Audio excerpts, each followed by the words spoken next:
When I was 24, I was working for MTV and I became a creative director, which was kind of ironic because I don't have a design background.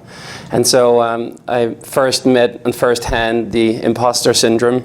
And I went to the global creative director, this guy called Christian Hoffre, who is incredible. Is it supposed to show?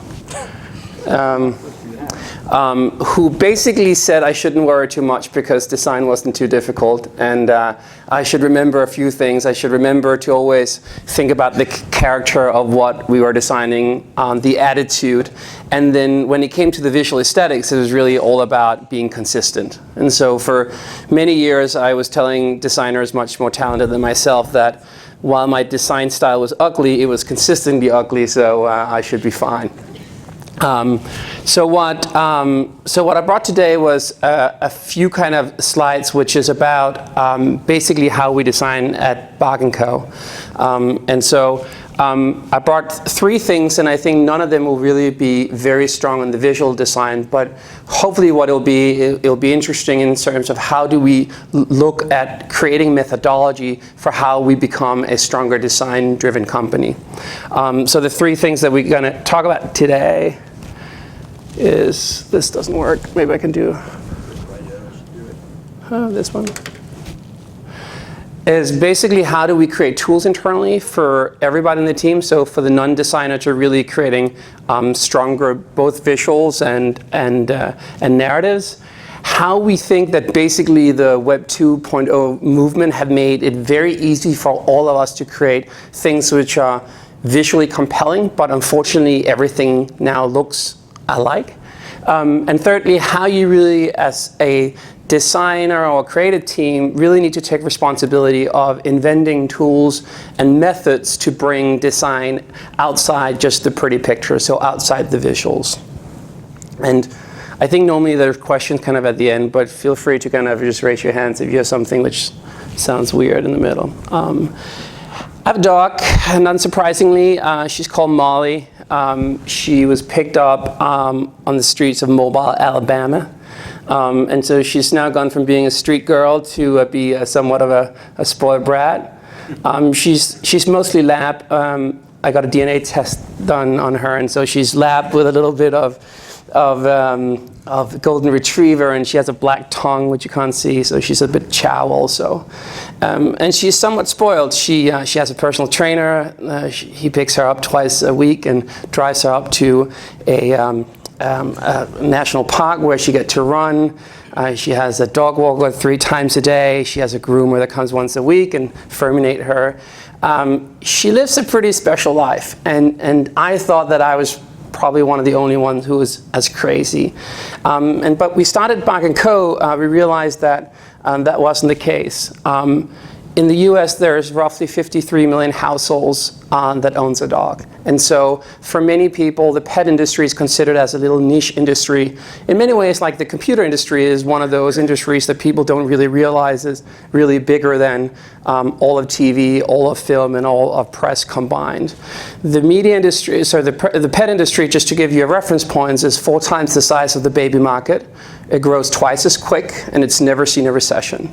And so the weird thing is that if I'm to ask you about a brand in that category, you probably can't mention anything else than Petco and PetSmart. And not to be overly disrespectful for those brands, it's probably not the brands that you think about with the most and deepest respect, and that you're really thinking, hey, it's Sunday, I should take my dog and just go down and hang out in Petco. And so what we're trying to do in Bark & Co. is really creating a verticalized business that takes over that industry. We think that because of technology, we no longer have to build businesses which are just what I refer to as utility business. You don't have to be a media company and really do media for women and media for sports, or a e-commerce or commerce business where you sell something in one store and something else. Because technology have really made a blog very much the same as an e-commerce site, we can now build these full stack companies which really understands a core customer very well, and then build products and services all the way through the stack. And so we run the biggest online pet site called BarkPost.com, together with our influencer network called BarkPack, where we have 500 celebrity dogs, so not dogs of celebrity, but dogs that are celebrities. We reach around 60 million people a month on that. We have Bark Shop, which is an e-commerce store where we have a lot of content-driven collections, so you can buy cool stuff. A lot of the products we build ourselves. We build that by really getting very detailed data from our box, and so we have millions and millions of data points of people basically giving our net promoter scores of what their specific dog when they get the hundreds of thousands of boxes that we send every month. And so I can give you a pretty detailed analysis of what a 6-year-old lab in Texas like, and we use that data to really become much better informed of what are the products that we can create for the dogs themselves. And the second thing we do is we apply design. Ironically, dogs are colorblind, so the products that are created that looks really horrible only looks horrible because they're made by poor designers. The dog doesn't care about having a specific screaming pink color. What they care about is the interaction between them and their owner. And so we try to create products that really works very well for the dogs and very well for their owners. And so with that shop, and then obviously we have the box. Actually, let me mention Bark Live also. Bark Live is our events business. We do 35 of events a year. They're lifestyle events more than necessarily dog events, and so we do dating, meetups with dogs, we do trips, we do hikes with dogs, and we do our yearly Bark Fest, which probably is our biggest event, where with this year will be 7,000 people down on the bank in Brooklyn, and where we really try to create experiences that makes it something cool to do between dogs and their people. And we do a number of other things. We also do BarkBox, which some of you might know. And just to give you a reference of the size of our business, we're looking to do around $100 million in run rate revenue this year, and we're 3 years old. And so it's a sizable market, and we kind of started pretty well. We hope to be the vertical owner of this, and so in the same way you have Uber for transportation and Facebook for social, and we hope that in a few years that you can say that you were in the room with the founder before you get too snooty of this brand that basically do everything for a dog. Let me get to the point of the presentation. We do tools. I'm big on trying to make sure that our company, and will you let me a little bit of time? I'll talk forever on this, so if I look like I'm talking too much, just kind of like start to wait. I think it's important when a company has so many touch points with the outside world to accept that you can no longer control, if you like, your message between the customers and your organization. You really have to think about DNA and then implement that into your organization, and then really allow them to interpret that with all the customers that they will talk to every day. And so we call it the inside out branding, and what we do is we try to create tools. This is one of the tools that we've made. We call it the Creative Factory. It's basically a base camp, but on the back of base camp is basically a vast number of designers, and so we have, I think, about 30 or 40 in the factory now. And any staff member can at any time basically request a design job. And so if you're a salesperson and you have to go out to do sales, if you are the founder and have to go and do a presentation, if you're a developer and you have an idea for a little side project that you're working on, you can basically put it into the factory under incoming.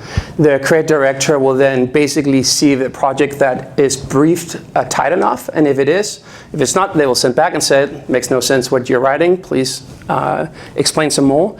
If it is, they will assign a designer that is an expert in that specific thing. So this might be a doodler, the guy who makes all the doodle. This might be somebody who can do 3D models. This could be just a visual design person, UX person, whatever you have. We have 2 full-time designers, but we are doing somewhere around 50 to 70 design projects a month, and we do that because we can scale up and down through the Creative Factory.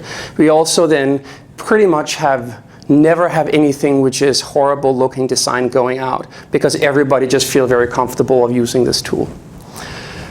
The second thing we do is we have assets. We are big on our doodles. For those of you who knows our brand, you'll see we use that pretty much everywhere. We definitely have a bit of an attitude, and that's something that I think has served us well. When we started the company, in fairness, we didn't know that it would be a big business, and so I remember one of the days where we did, on Wednesdays we have Hump Day, where we show pictures of dog humping stuff on our Facebook page.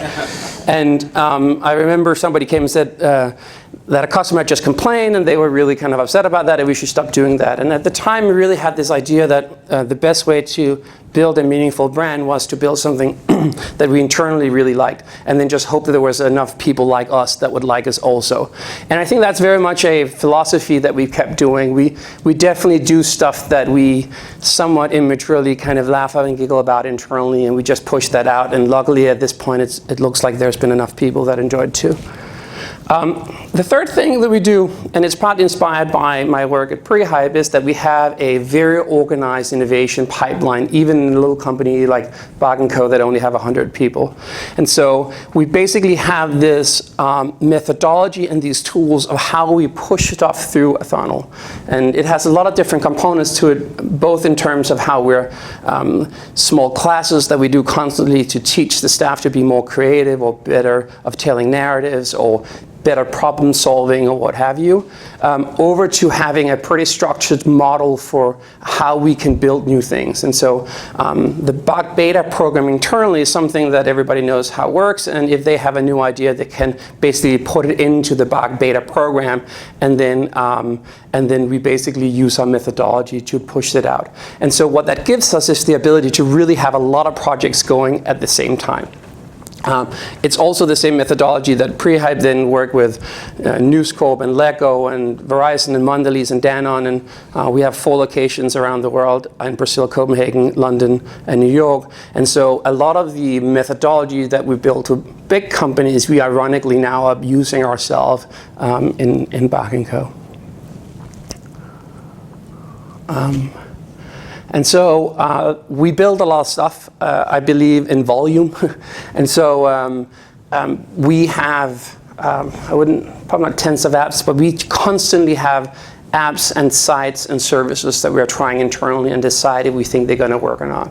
And if we think that they have enough meat on the bone, then we'll basically push them out to a number of our customers, see if they work. And we use this kind of like very iterative testing with a lot of our things. For example, a lot of the products that we put in the box, we have a little sample size of a few hundred customers that receive all our products before we send them out. And then if they like them, they rate them well, they get to everybody else. So in terms of the non-visual design, we have a lot of puns. There's a lot of raise the roof. There's a lot of possum.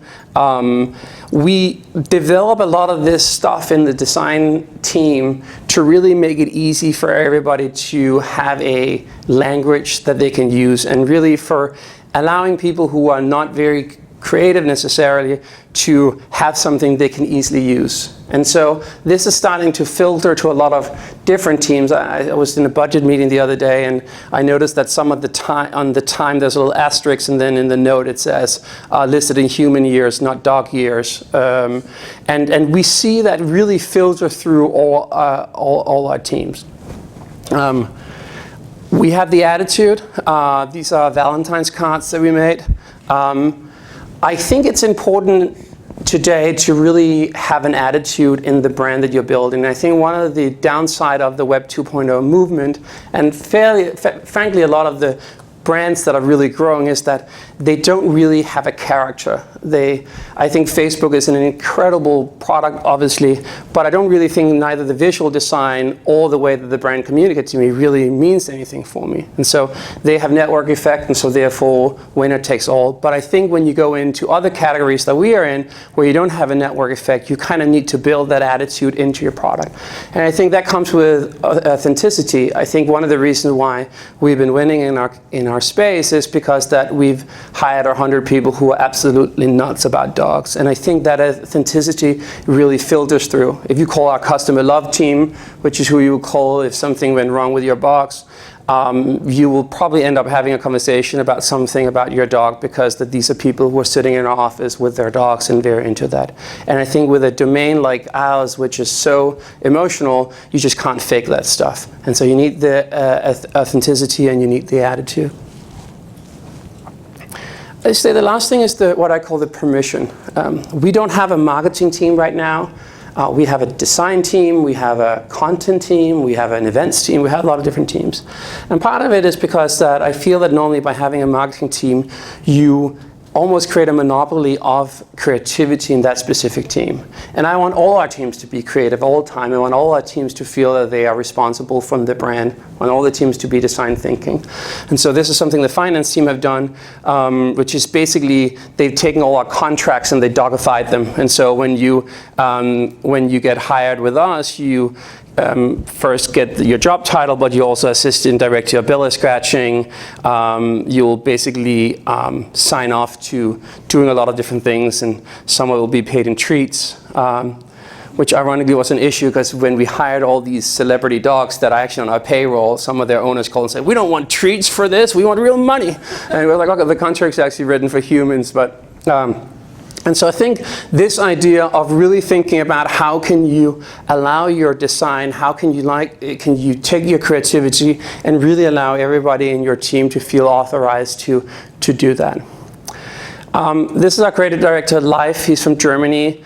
I don't speak German, but it's something like Macklin Mush attractive, which means basically flaws make you attractive.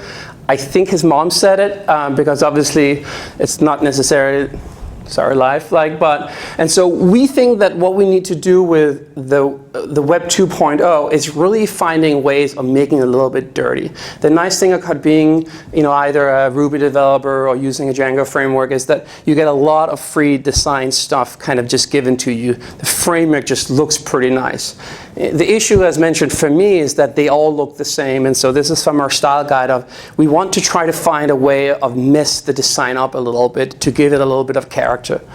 And so I noticed that, and these are some of the firms that we built at Prehype, managed by Q. Some of you guys know Bark and Amberjack. And what we try to do always is to create like a hero design feature, something that is very visual and very easy to recognize. And so for Bark, of course, it's our doodles. And so every time that you see any type of design from us, you hopefully should very quickly notice that it's from us because of the aesthetics that we create. And I think for a lot of startups that are out there, they kind of forget to create that kind of hero feature or hero design feature that will make them very distinguishable. And what will then happen is that I think people just won't recognize the company for what it is. They might talk about the feature, but they won't understand the brand.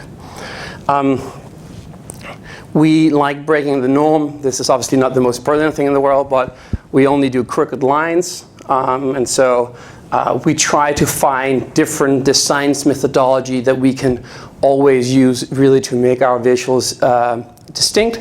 At the same time, something that is obviously easy enough to implement so everybody can do it, and that's not something that requires a lot of time every time we do it. And the last thing I would say is this idea of always delighting a little bit, always creating a little bit of magic. We kind of have a little bit of a weird company where my co-founder is very, very data-driven, and I'm somewhat more kind of design thinking. And what we managed to do is to create a little bit of a nice hodgepodge of those two, where we have endless amount of freedom to come up with new things, but we live and die by the data the day after. And so we will roll out a new website, we will see how it goes.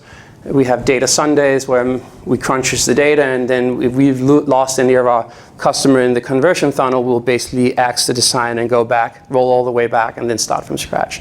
And so we have this very nice yin and yang of like basically allowing ourselves to try a lot of stuff, and so we don't overanalyze things that we would like to achieve, but then we very quickly see if it works, and if it doesn't work, we roll back. What we though kind of want always is to have a little bit of sparkle, and the reason why I mentioned that story is that I was talking about like how I needed an element of magic, and the project manager on the project was like, "What's the ROI on magic?" I was like, "I don't know." Like it's just a little bit of sparkle, and so we launched a BarkPost reader app, and I didn't really think that we had anything that was kind of magical in that, and so it's probably not the best idea ever, but it's kind of cute. It's basically an alarm clock that allows that's inside the Reader app, and so if you put the alarm, it'll wake you up with basically a dog licking the screen from the inside, and it'll give you basically the weather and if you should go out with your dog or not. And so I think this idea of always having a little delightful element is important, very important. So in summary, roughly 15 minutes, right? We try to make tools for everybody, not just designers. We think it's the designers and the creative team's responsibility to do that. We try to make flat design dirty, and then we try to take design beyond pretty pictures. I think that was it. Any questions? Oh, awesome. Yeah. Thank you. First question for me: what are the top 2 or 3 tools in your design toolkit? Like where do you think your team is living day in and day out? Just like software tools? Yeah, like InVision, Sketch. The designer, I think, lives in all of those. I think a lot of us lives more and more in Keynote because that non-designers can get so much out of that. And so we have a lot of templates that we created that makes it very easy for the non-designers to really change things around. And so, but other than that, like because that we do physical, right, physical stuffs, and so some are in CAD and creating real CAD. Somebody in CAD and trying to make 3D model some stuff, and some use all the other tools. Cool. Questions from the crowd? I think there's a question down there. Was BarkBox your first product? And the second part is, how do you guys prioritize product rollout? Good question. So BarkBox was the first one.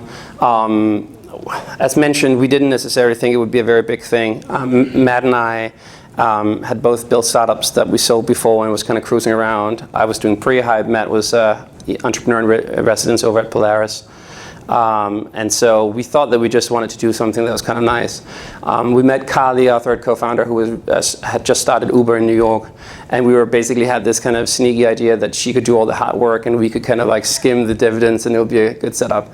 And she really just executed very well on it, and so it started to really grow very quickly. And so a little bit of the, if you like, the dirty secret is that the business model of our subscription box is very attractive because a lot of people pay 6 months up front for a product they don't know what is. And so we control both a lot of the cash flow and a lot of the margin. And so that really are giving us a permission to build a lot of these other products on the back end of that because the cash flow model is pretty attractive.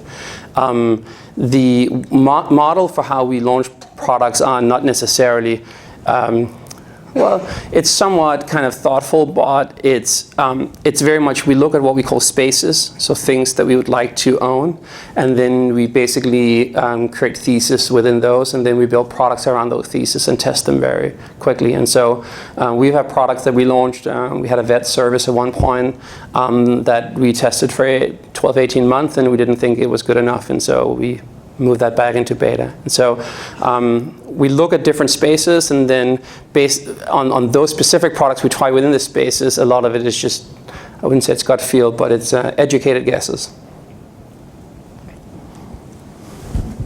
Thanks. Not too long a 3-part question, but number one, how many users do you have? How many users do you have? I think it's, so I don't mind telling a number, so I'm not trying to talk around it. But so if you see yourself as a subscription box business, we are, I think the subscription this month is around 200,000. I think though, the issue is that we don't see us like that. And so we have many of our, so we don't measure that number. It's not super attractive to us because we've had people who churned, who comes in and buy in our box shop pretty regular. And so it might be that, for example, that for whatever reason they couldn't afford, or they just thought that the box was too much, but they come in and buy a specific treat recurringly. And so what we're really looking at is basically how many users we touch, and so that is around 60 million a month, and then how many credit cards we have on file, and I can't, it's not, I don't want to tell the number, I just can't remember that number. And then like it filters into all the different ones, how many uniques to the website, how many different things like that. Okay, so that's a pretty broad base.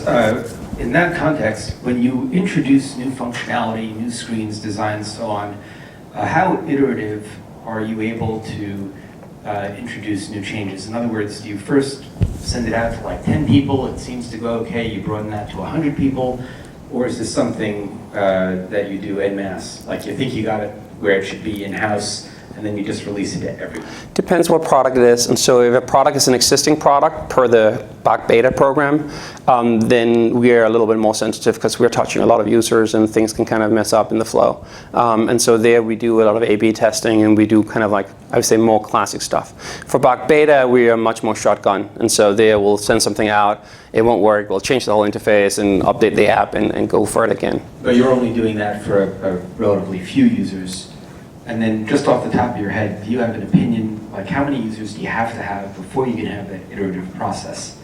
Like if I only have 1,000 users, for instance, no point incorporating user feedback. I don't have enough. I think it's more of a risk reward, right? I think that you get your numbers quicker and with more certainty the more you put through. And so if I was Bloomberg and then people were paying me $50,000 a month in a subscription, I'll probably be slightly sensitive.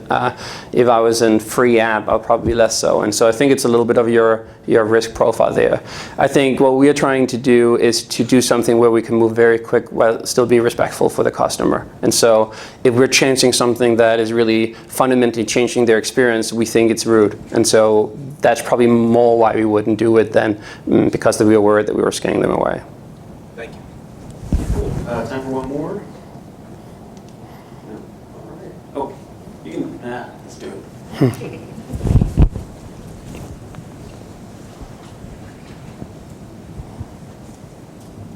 Hi, sorry, this is a little bit specific, but you mentioned earlier that there was a client who was not happy with something that you put up on your Hump Day Wednesday. So how do you balance what your clients think, where they might get a little touchy on subjects, but where you want to still have this attitude that you talk about and your sort of point of view? Yeah, I think it's the same thing. There's not necessarily kind of a unique answer. I think if it's something that is important to us, so for example, we will write something quite often on a blog post and then somebody will complain about it. And sometimes we're just wrong and then we'll change it. I think for the attitude, we will do things that we think are funny internally and we'll kind of stick by that. And then we would have some subject matter where we think that we have a point of view. For example, we had an image pretty early where basically we used the equality sign, the gay equality sign with 2 dogs, and we put that up as a Facebook profile. And we had a lot of our Midwestern community that kind of was not too happy about that. But we have a lot of gay people in our organization, and we feel that we have an authority to have a point of view on that. Gun control, political things, I would probably not do. And so I think it's a little bit if you feel that your company have a permission to have a point of view about something, we will write and be vocal about it. If we don't think we have, then we won't. And I think in terms of the humor, it's a little bit of a beehive kind of mentality, but I guess in many ways it ends on my table, and so and I have bad humor, so a lot of the stuff goes. And I think, to be honest, like I'd rather have a company that people have a point of view on than having a company that nobody gives a shit about. And I think that if you'll piss people off, especially online, right? Like you have a lot of trolls and a lot of just people who are looking for other people to say something that will upset them. And to be honest, I don't necessarily want them as customer. We have a lot of people who love their dogs as much as we do and think that dogs are dirty and funny and do crazy things, and that is funny, and those are the people that we would like to service. All right, thank you very much, Henrik. Thanks all for listening.